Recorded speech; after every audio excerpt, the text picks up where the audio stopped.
Hi, this is Jenny Matthews. In this video, I'm going to be talking about how to address reassurance seeking with an anxious child. You know how this goes.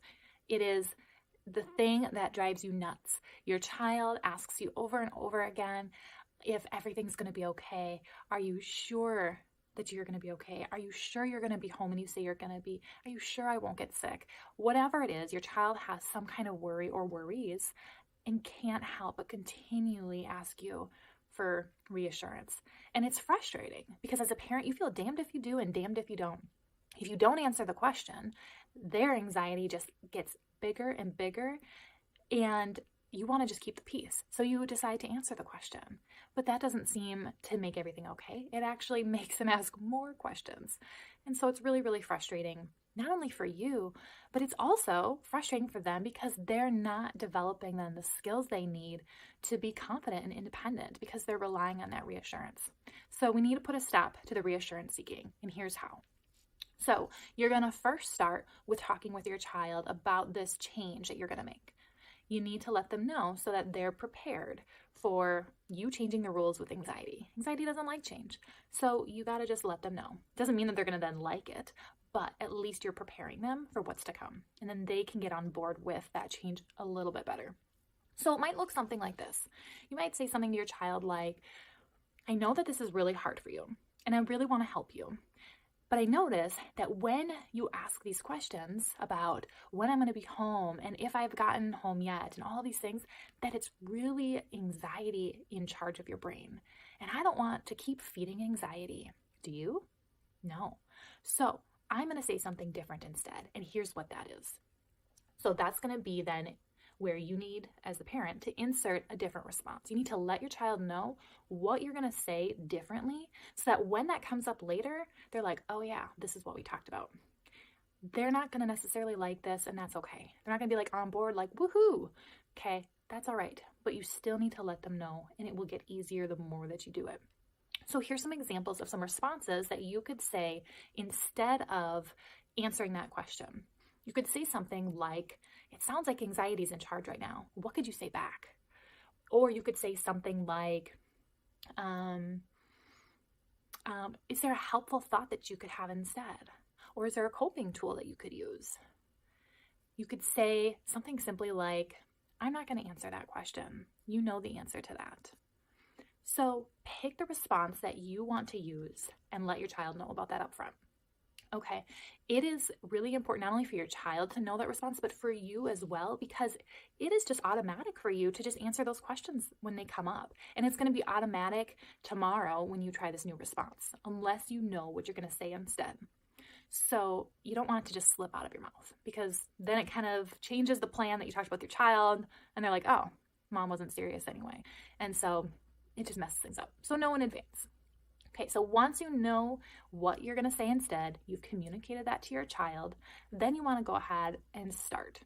Now, you can just start immediately, kind of like a rip off like a Band-Aid, like I'm starting tomorrow, or you can do a more gradual approach depending on how excessive and how many worries your child has that involve reassurance seeking. So, you could rip it all off, or you could do it gradually. So you could say, okay, starting tomorrow, I'm only going to give, one answer for reassurance seeking a day, right? For the next maybe couple of days, and then I'll go to 0. You could switch that up maybe based on situation. Maybe you decide that you're not going to tackle like the germ fear right away, but you're going to maybe attack the test anxiety ones. So you'll just start there and kind of get rid of the reassurance seeking around that particular fear first.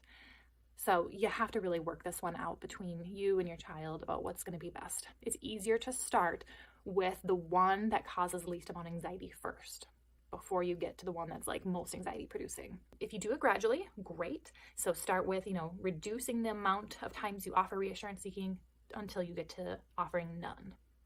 After you get to that point, taking it a step further is really important. This part is where then you would introduce some doubt. So this is really tricky. So this would look like when your child then brings to you this question. Let's say it is they are really anxious about whether or not they're going to get into college. You might introduce some kind of doubt at this point, where you might say something to the effect of, Some people don't get into college. We'll just have to wait and see. That's going to raise anxiety.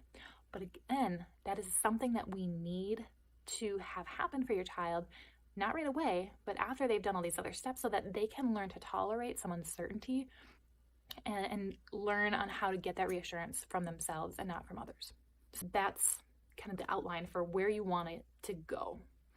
A few tips on implementing this process would be to be really specific about the plan, right? Make sure that you really outline like what you're going to be addressing, how often, when, with who, because you want it to be really crystal clear. And you also want it to be really consistent.